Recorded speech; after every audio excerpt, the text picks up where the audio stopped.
Welcome to Gates of Transformation, a platform for transformational leaders, visionaries, and everyday people standing at the threshold of change. Well, hello, my people. Greetings to you all. I hope you're all doing well and that you're keeping safe. This is another day, another great day, and a unique opportunity to spend some time with you. And I am so honored to have that opportunity.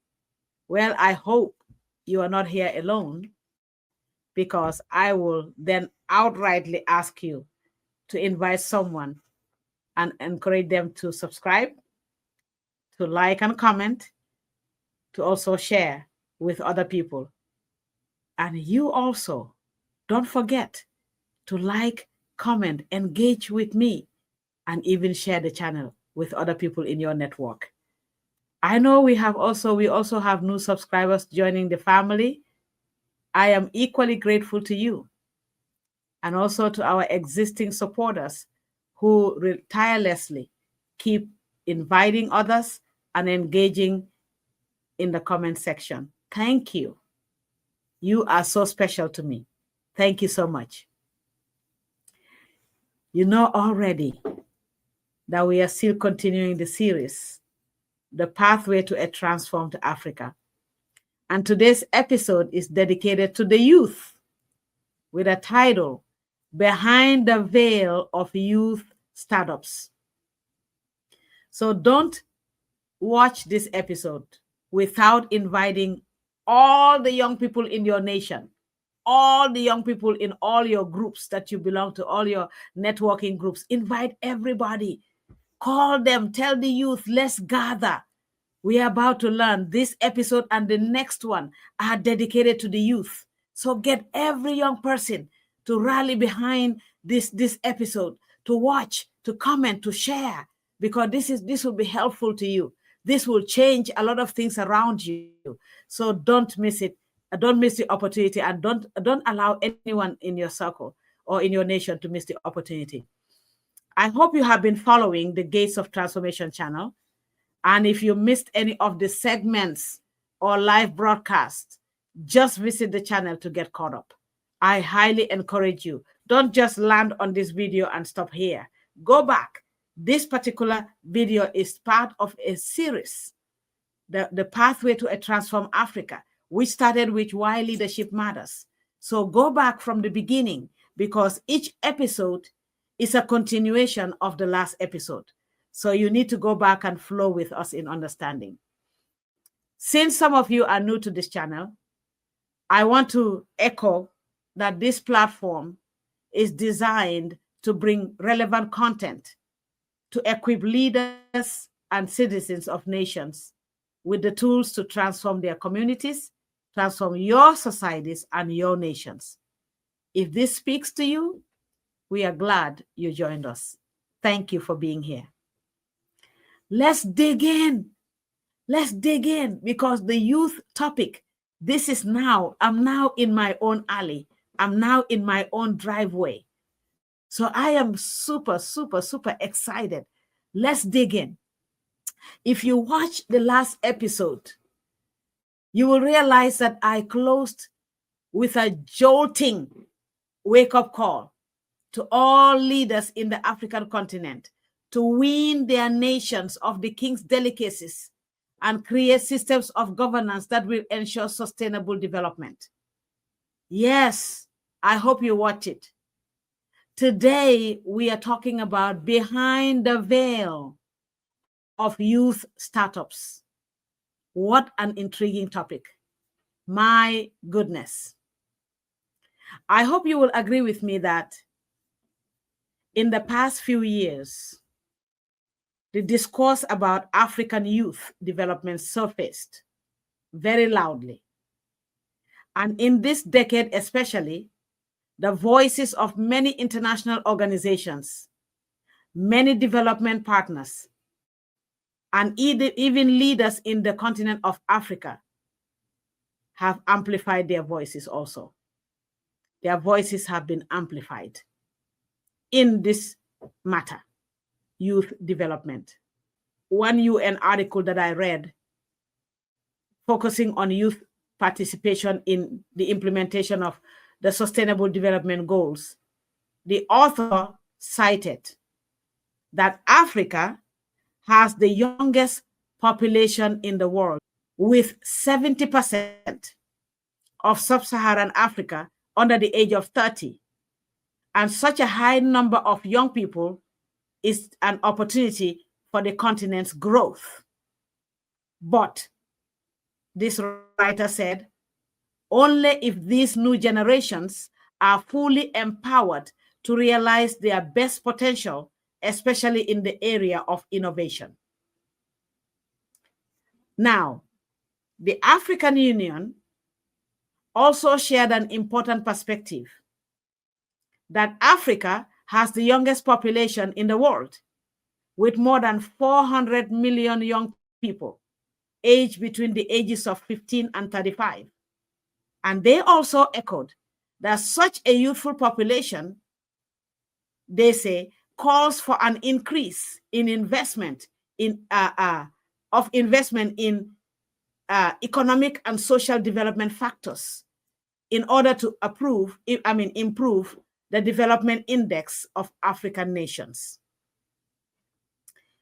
That's not all. The European Union also shares similar views. And just like the UN and the AU, they offer several programs and funding schemes to pioneer and support youth development in Africa. And the one that caught my attention of all their programs that I was going through and reviewing, reading and researching, one of them caught my attention. And it is the capacity building in the field of youth projects. That's what it's called, capacity building in the field of youth projects. This program supports organizations that are active in the field of youth in the EU and other eligible countries, which Africa is always eligible when it comes to aid, when it comes to funding, to deliver programs that serve as a driver of sustainable socio-economic development and well-being among young organizations and young people. The EU also stated that this framework that they came up with, targeting sub-Saharan Africa, aims also to support projects that promote the mobility of young people with a view of promoting their active participation in society, as well as to help them acquire and develop competencies for life and for their professional future. This is what the EU said. So in a nutshell, these three major governing bodies all recognize the need to invest in youth development and innovation in Africa. They are all in agreement. I totally support their positions. Everything they've stated that I cited is actually accurate, is on point. In fact, with Africa's population projected to double by the year 2050, I don't even think most countries have the financial and economic capacity to serve their nation and their young people. I don't think so. And when it comes to youth, I occupy a front row seat when it comes to the not only youth development, but the dilemma of the African youth. I occupy a front row seat. And having the opportunity to train, to coach, and mentor a large number of them in different countries in the continent has even created a deeper concern within me. When I look at the hiking unemployment rates, coupled with the influx number of graduates that are produced annually across the continent with no guarantee of a sustainable livelihood, it really concerns me. And my heart sinks every time I encounter young people who are not only battling hopelessness and the fear of the unknown, the fear of an unknown daily life and an unknown future, but also faced with identity crisis, lack of self-discovery, and total confusion, my heart sinks because I meet them every day. I encounter them, I interact with them every single day. If anything at all, I get it. I get that dilemma. I get the picture. I understand this one very deeply. That's why I applaud the valuable contributions that the international organizations and governing bodies like the AU, the UN, the EU are making towards solving the impending youth crisis. They are doing a lot. I wish that the nations themselves would have invested as much as these organizations are investing. Listen, I want you to know something. Africa is a vibrant continent. And with such a youthful population in Africa, innovation and entrepreneurship programs can easily be viewed as the means of youth unemployment and economic crisis.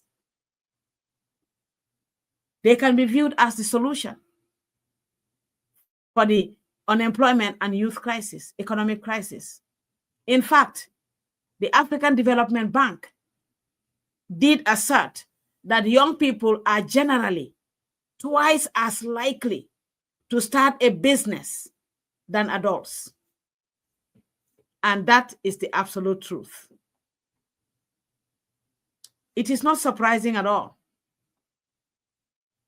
Not surprising, then, that with the surge of funded youth programs flooding the nations of Africa, coupled with the diminishing private and public sector opportunities, that all of a sudden entrepreneurship has become a glorified solution for the youth dilemma.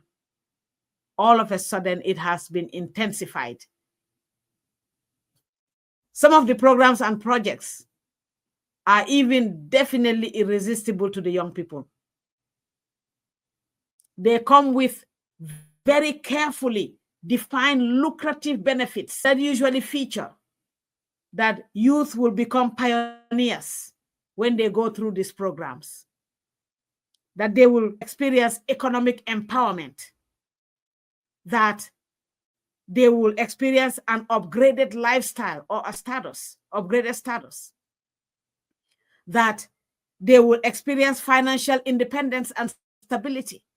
This is what they are told. This is how these programs are branded. This is how these programs are marketed.